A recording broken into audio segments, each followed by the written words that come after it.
Hi, welcome back to the channel. Hi, welcome. It's nice to have you guys back here. Thank you for clicking on the link and watching the video. Today, we're going to be teaching or talking about how schools, teachers, and parents alike can handle bullying. Now, bullying is a lifelong concept. I mean, it's been here from, I don't want to say time immemorial. It sounds like Vampire Diaries, but it's been something that's been here for a very long time, and it's not going anywhere. And so when people talk about bullying, they always focus on the bullies, and I think that the way to handle bullying is to teach all children how to respond to bullying, how to behave when you're being bullied. Because even when a child learns to be defensive as a child, they grow up, and the young bullies, they also grow up to become adult bullies. So, what do you think about that? So I think it's, like you said, it's a lifelong thing. I agree completely. I don't think it's going away. We all have jobs in different places, and we know how it is. You know that this person most likely was a bully as a young person or as a child. So it's not something that's going away. And like you said, also, I totally agree that it's not just the work of the educators. There's work to be done at home. Honestly, what comes off, at least to me, for instance, both as a parent and as someone who works in different spaces, is that there was work that needed to be done at home. Or right now, there is work that needs to be done at home. We know better. We should do better. So just focusing on the bully doesn't help. It really does not help anyone. Helping children understand how to respond to these behaviors will help them all their lives, up to work, up to school, up to higher education, and it will help them be more holistic individuals. What she said. So recently, she shared a tweet with me by an ex-user. He had comments about how he handled bullying with his particular child. So it wasn't saying, this is my blueprint for handling bullying. So we're not dragging anyone here. We're just showing someone's perspective and of how that particular parent handled bullying.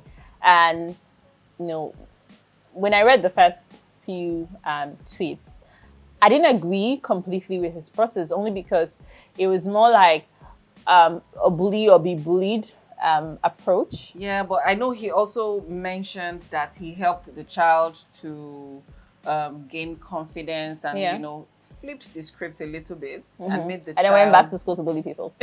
No, he balanced it out, essentially. And of course, as a person, my mantra for many things is balance, right? Bully and be bullied is just one side of the story, and it's too extreme. Learn to respond is what he used to balance it out, or be kind, or don't be the one to start it out. You know, but just make sure that nobody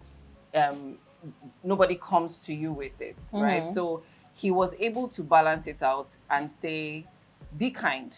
Essentially, that's what he was trying to say. Did he though? Don't be the one to go out there to bully people, right? Yeah. So what he was trying to say is, don't be the one to...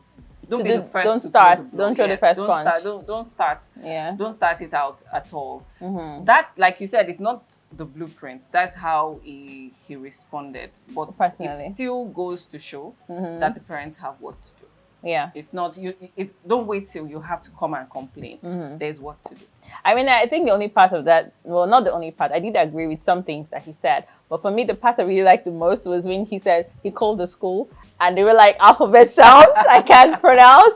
So it just goes to show that sometimes the school really can't do much. But I would say that the only thing that schools can really do is to create a culture, or in your school space, have a zero tolerance for bullying. You shouldn't accommodate it at all. You shouldn't encourage it. And when it happens, like, you just treat it head on. You approach it like, okay, you can't cross this. I think that's the only thing that schools can do. But for me as an educator, from when I started out, I kind of understood how, bullies affect the lives of the bullied, in the long run. So I was very intentional about how I went about it and the way I did it. And I think it's possibly maybe the only way to really address it is to build self-confidence in your children, in your students. So self-confidence is a thing that people think is a self-journey, but there's so many things that a teacher can do in a classroom that allows a child to flourish and allows children to be themselves. At home, there's a lot of self-affirmations that parents can give to make their children say. So, I mean, I know a friend of mine, so this is it's not a sad story, but I'll just say. So, I know a friend of mine that looks somewhat like me. And then growing up, she was so confident in herself. While I was like worried about the insecurities of, certain things I didn't like about myself, she kept saying, oh, my dad says I'm a queen, I'm beautiful. And so I dealt with certain insecurities. She was flourishing and thinking, oh, I'm perfect just the way that I am. So, that's where parents come in and making sure that you're not saying things that's affecting your child's psyche, because it starts in the mind. And then so when that self-confidence is there, when a bully comes along, they can't really impact them. Yeah. So it's like someone comes to you and they're like, oh, you, this dumb lady. You see, she laughed because it's nothing, it's nothing close to it. You know who you are. So when you teach your children and you build their confidence, when someone comes to bully them, a lot of times people think that bullying is physical. Someone has to be throwing punches, but a lot of it is psychological. People just play on your emotions, play on your mind. And so when your child is that self-aware, when people try to say things that they know to be untrue, they just look at the person like, they perceive the bulliness happening, like, oh, this is just a bully and an ignorant person. And so they're unaffected. So that's the first, the first stage, I would say. And then beyond that, when the bullying actually does happen, you have to be able to, deal with the situation. So I teach my children, you have to assess the situation. So there's a video again of a girl that was, being shoved around. And there's a lot of conversations where people were saying, oh, she could have done this, she could have done that, and she could have... Look, water.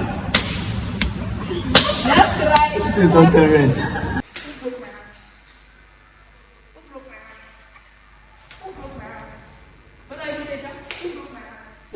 Do you think she could have done anything different? If she doesn't know to do anything, she won't do anything. So, truth is, I would usually put a person's reaction beside what they know. Yeah. If you don't know, you don't do. Right? So, where she was pushed to is a mind space where she didn't know what exactly how to respond in the moment. So it's how to respond. It still goes back to how do you teach the children to respond? And I also know that for parents also, I'll speak as a parent as well. Apart from what you say to your children, there's a way you speak to yourself that comes off on the children. They're watching you. So they're watching you. They watch you more than they listen to you. Yeah. So how do you also speak about yourself, about people around you?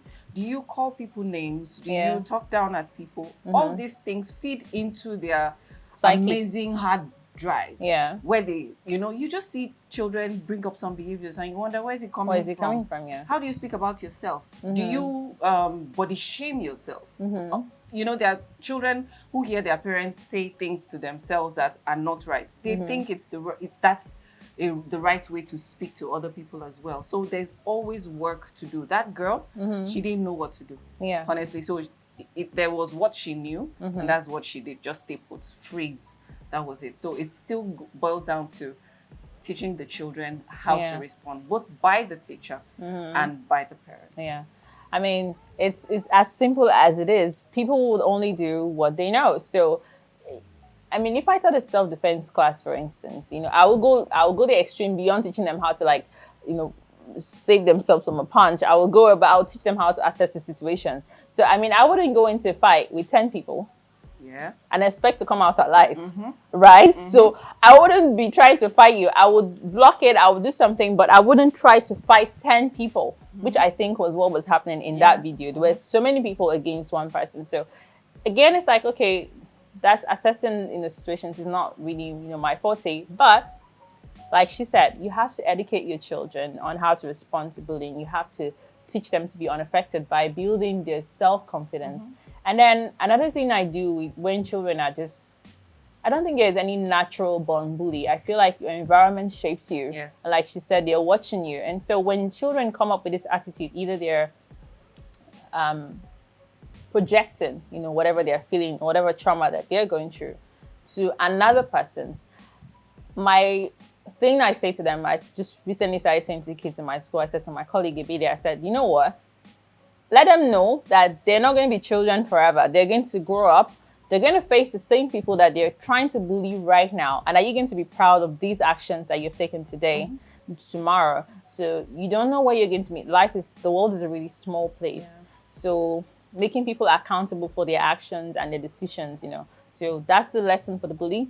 Understanding that life doesn't end in that moment, in their small space. It's a whole big world, and you never know where you're going to meet people. So if the actions that you're taking today, you're not going to be proud of them, then you're better off not even doing it. Yes, exactly. Yes. So, you know, so that's how I would address the bully, but I'll honestly focus on teaching children to be very self-confident. I had a student one time, and other people said to him, okay, your nose is so big, and it's like, yep. I might take up all the air, you have none. So essentially you might die. Imagine trying to bully a child like that. It's a completely wasted effort. Yes. So that's a child that's been groomed to love himself with his big nose. He was very, he was very confident in that. I always say to people, I always say to people, I will, as we say in Nigeria, I will yab my long neck before you yab it for me. Right? So where else? My long neck. What else are you going to say? Bring it on. Right? We said it all already. Yes. So, you know, I mean, I did think so. I don't know. I don't want to put people on the spot, you know, because I know that my family and friends will watch this. But I remember so many years ago, I took a picture and I was smiling. I have such a nice smile. Won't you agree? Yes, I do. I have a lovely smile. I've been smiling this way, like full grain smile. And you can see I'm wearing braces now, but I didn't always have the braces. I've had certain things trimmed up. And someone sent me the picture back. He's like, you have to stop smiling with your mouth open. Like, your teeth is not looking nice. And then I said, my teeth I can fix. But I don't know about your attitude. Yes. Like, this is a very happy picture. Why is that the only thing that you've seen? Yes. You know, so you just have to build confidence in your children. I hope with these few points of ours, we've been able to teach you and convince you how to handle bullying in your schools and in your homes. Thank you for watching. Yes. If you have a comment, please comment. If you have a tip, you know, something that's happened to you, how you overcame it, right? Yeah. Because on the internet now, what we see the most is this senior bullied me. How did you get by? So other people can also learn. And please, no violence. Thank you. No violence, please. If you enjoyed this episode of the show, please like, subscribe, and comment. And if you want us to talk about any topic at all, let us know in the comment section. Thank you.